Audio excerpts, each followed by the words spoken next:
In the heart of Old Town, San Diego stands a house that seems frozen in time, yet pulses with energy from another realm. Known as one of the most haunted houses in America, the Whaley House has become more than just a relic of the past. It is a vessel for tragedy, mystery, and the lingering presence of those who refuse to leave. The house was constructed in 1857 by Thomas Whaley, a wealthy businessman and one of San Diego's early pioneers. Whaley had grand ambitions for his home. He designed it as a fine Greek Revival-style structure with red bricks made from his own brickyard, furnished it with elegant mahogany and the finest materials available in the young, growing city.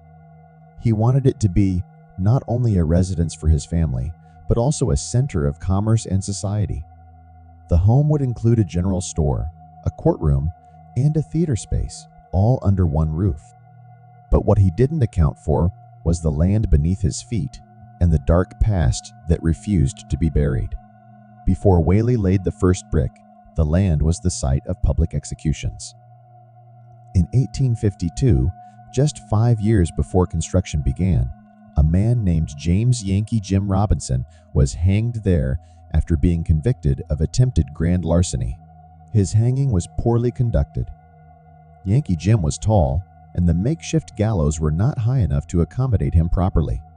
He died not from a quick snap of the neck, but from slow strangulation, his feet scraping the ground for several agonizing minutes.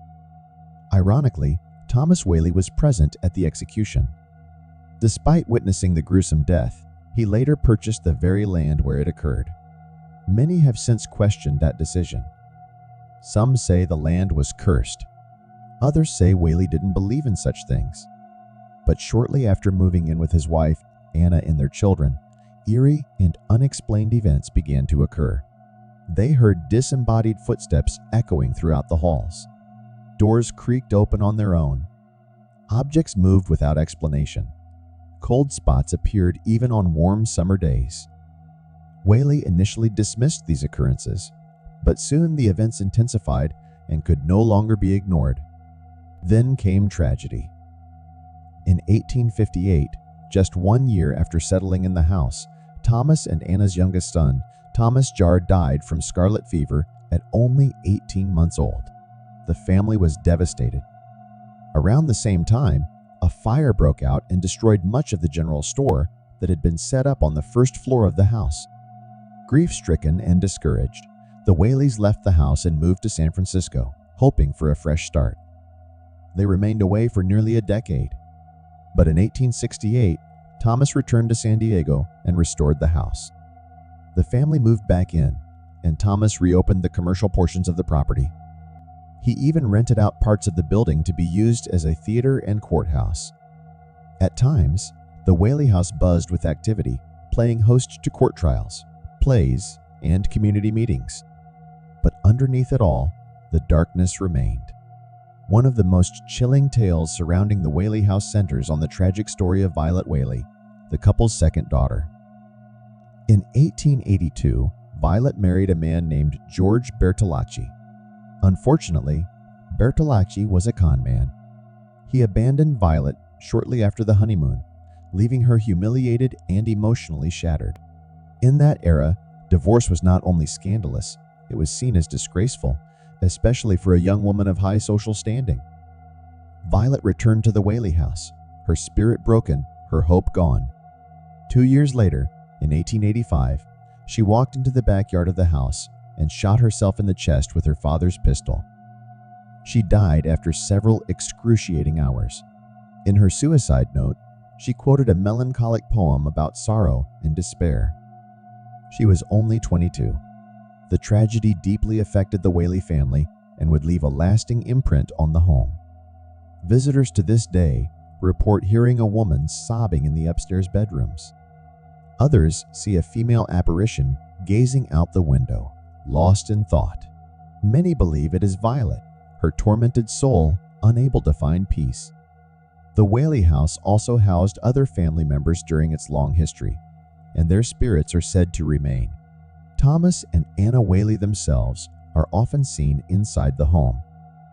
Witnesses have described an older gentleman in 19th century attire pacing the study or standing silently in the parlor. Others have reported the apparition of a woman in a long gown moving between rooms, her presence accompanied by a strong floral perfume. Visitors have also encountered the ghost of a young child, believed to be the infant Thomas Jar he is often seen running through the hallways or playing in the upstairs rooms. Some of the most active paranormal hotspots in the house are the courtroom and the stairway. Even pets aren't safe from the strange energy. The Whaley family once had a terrier named Dolly Varden. She is said to still roam the house, and visitors occasionally feel a small brush at their ankles or hear the faint sound of a dog barking. A few claim they've even seen a translucent terrier bounding through the hallway, only to vanish into thin air. The home continued to be occupied by Whaley descendants until the early 20th century. After the last family members passed away, the house fell into disrepair. But its ghost stories never stopped. Locals knew the house was different. Strange sounds would drift out at night. Lights would flicker inside. People crossing the street at night would glance at the windows and see shadowy figures looking back at them. In the 1950s, preservationists stepped in to restore the house. When it reopened as a museum in 1960, the stories began to gain national attention. That same year, the Whaley House officially haunted, a rare distinction and a clear recognition of the stories and experiences that surrounded the home. Since then, it has become a magnet for paranormal investigators, ghost hunters, and tourists alike. Everyone wants to see if the legends are true. Those who visit the Whaley House today report a wide variety of unexplained experiences. Cameras and phones often malfunction inside. Fully charged devices die suddenly. Guests have recorded ghostly voices and captured photographs with strange orbs or shadowy outlines that weren't visible to the naked eye. One of the most consistent reports involves the chandelier in the parlor. It begins to swing without any visible cause, sometimes gently, other times violently, always at unexpected moments. As you step through the dimly lit halls of the Whaley House, you're met with more than just antiques and creaking wood. Family portraits still line the walls, frozen faces staring back through time.